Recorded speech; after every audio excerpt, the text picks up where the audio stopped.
Hello everyone, and welcome to the first video on this channel. So with the announcement of Korean webtoons like The God of High School and Noblesse being adapted into anime, not to mention Tower of God being extremely popular, webtoon has been super hot lately. So as a webtoon addict, I wanted to make this channel dedicated to webtoons and also commentate on anime adaptations of them coming later, since it seems like webtoon animes are going to be the next big thing. So for my first video, just to get started, I wanted to make a top 10 moments list about one of my favorite webtoons, which is called Lookism. Lookism is categorized as a drama webcomic, but after the first 80 chapters or so, Lookism introduces lots of action into its story. While its main premises of identity and real-world themes remain intact, there are definitely a lot of sick fight scenes that go down. So without further ado, here are the top 10 most badass moments in the webtoon Lookism.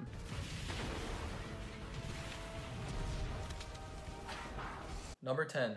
Yoontae Lee, or Vasco, single-handedly takes over a hideout.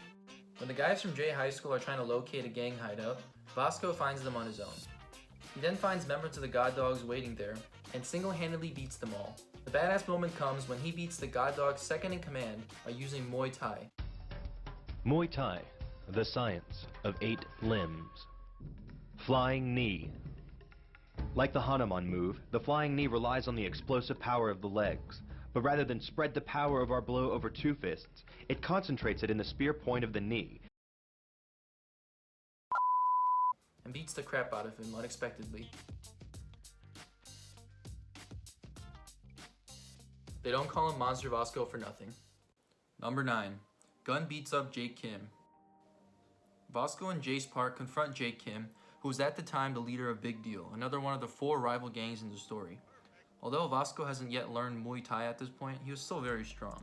And yet, Jake Kim manages to beat him easily.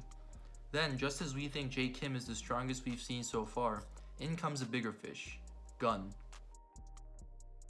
Gun, as one of the overseers of the 4 gangs, comes to take out Jake Kim because of his poor performance. Although we don't see the fight, Gun destroys Jake Kim and puts him in jail. This badass moment introduced us to just how strong and dangerous Gun is. Number 8. Johan Song and Jace Park fight hostile. We knew Johan was strong, but this was a chapter where we finally got to see him in full action. When Jace asks for Johan's help with the rescue mission, Johan agrees after receiving a sum of money. Johan proceeds to destroy flurries of people by himself in an epic display of boxing, and at one point even mimics the fighting style of Vasco.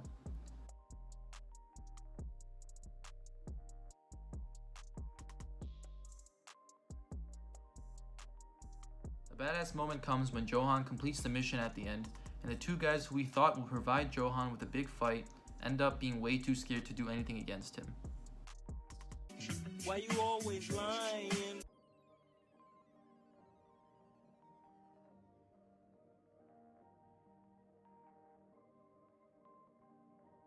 Number 7.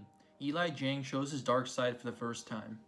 Eli Jang seemed to be a normal good-looking student at J High, and he happens to run into members of the God Dogs. We learned at this point that Eli has a daughter, and when the thugs begin to antagonize him and threaten his daughter, he dispatches all of them with ease in the blink of an eye. Not only is this a badass moment, but we see from other panels in the chapter that Eli was actually the strongest student that Gun himself ever taught. In all, this was a sick way to introduce us to Eli Jang, and it sets us up for the next arc, which is when Eli becomes more like his past self.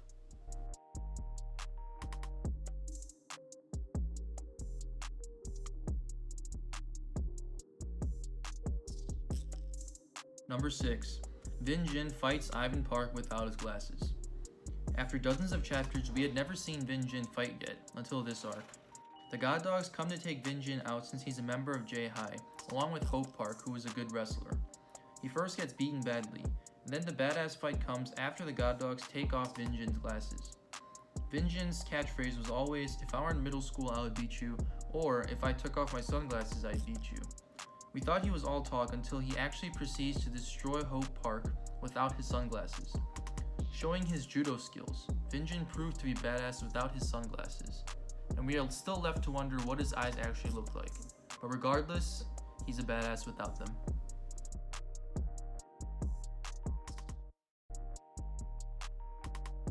It was at this moment that he knew. He fucked up.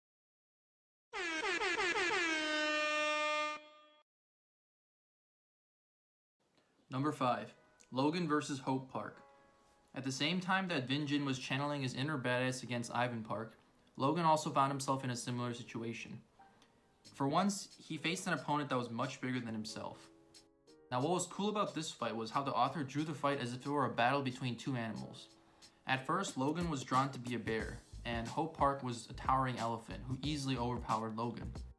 However, when Hope begins to taunt Logan about Zoe, who he has a crush on, Logan goes full throttle and unleashes a series of advanced jujutsu techniques to take down Hope.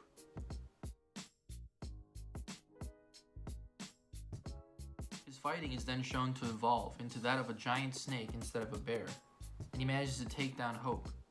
The badass moment comes when the attacker, Hope, realizes that he is, quote, no match for this advanced predator, which is Logan. Number 4. The Burn Knuckles rise up against the God Dogs. When the God Dogs invade J-High, the Burn Knuckles are the gang that stands against them. Bosco is seen to be confronted by the God Dogs leader, Johan. However, since the God Dogs have hostages, Bosco is only able to defend himself against Johan, who beats him mercilessly. Johan eventually tires and leaves Bosco and the Burn Knuckles to get wiped out by the rest of the God Dogs. However, once the hostages were safe, Bosco gives the order to fight back.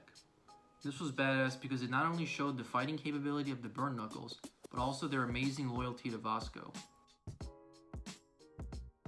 It also showed Bosco's commitment to making his gang not fight, but only protect.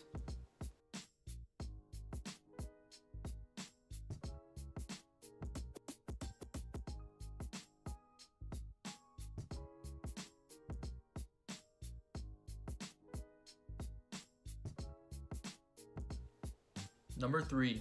Little Daniel stands up to Logan. The little version of Daniel Park confronts Logan in this short arc to stop bothering his friend Zoe. Logan agrees on the condition that Daniel makes Logan use his right hand during their fight. Daniel uses the moves he's been taught by Bosco and Zach and wounds Logan Lee, who later said that Daniel's elbow to the face was one of the only times that he felt pain. Logan ends up using his right hand, which grants Zoe's freedom. The fact that Daniel came so far in this weak body is badass, and from the looks of it, his body is developing, and there's going to be several more badass moments as his small body keeps getting stronger. Number 2. Zach returns to boxing. After quitting boxing for a while, Zach Lee decides to return to the sport in order to get stronger. At his gym, he comes into contact with one of the God Dog's best fighters, who is also a junior-level Olympic boxer. Zach gets challenged to a fight, and the inner thoughts of Zach's trainer are what make this a badass fight, almost as if this was a movie.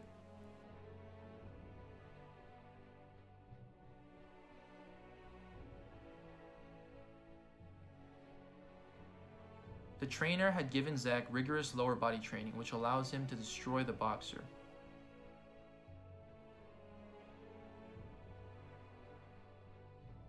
Zach had come in second place at a national boxing tournament years ago, and this was partly what made him quit.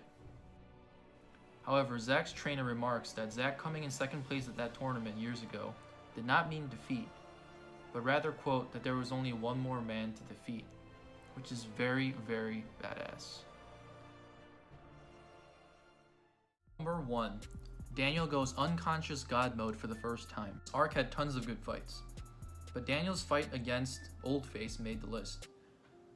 In this chapter, Daniel and Zach are fighting with each other because they disagree on whether to let someone escape or not.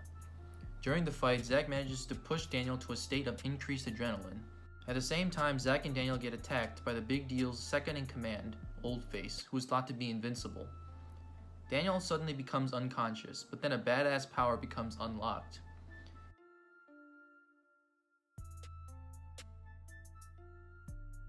His fighting instincts multiply while he's unconscious, and he gets eyes that look the same as guns. Daniel's state of unconsciousness is paralleled with a lot of UFC fighter phenomenons, and that's what made the fight super cool to see. While in this unconscious God mode, he begins to destroy Oldface. Daniel is basically invincible in this new God mode. Daniel does use this in future chapters, but it's not as badass as when he unlocks it for the first time. There are still many powerful, more emotional moments in the comic that I'll probably talk about in a later video. I'm also going to be doing these types of videos for other popular webcomics such as Unordinary, Tower of God, God of High School, and maybe even other genres like Lore Olympus. So thanks for making it this far, and I'll see you soon in the next video.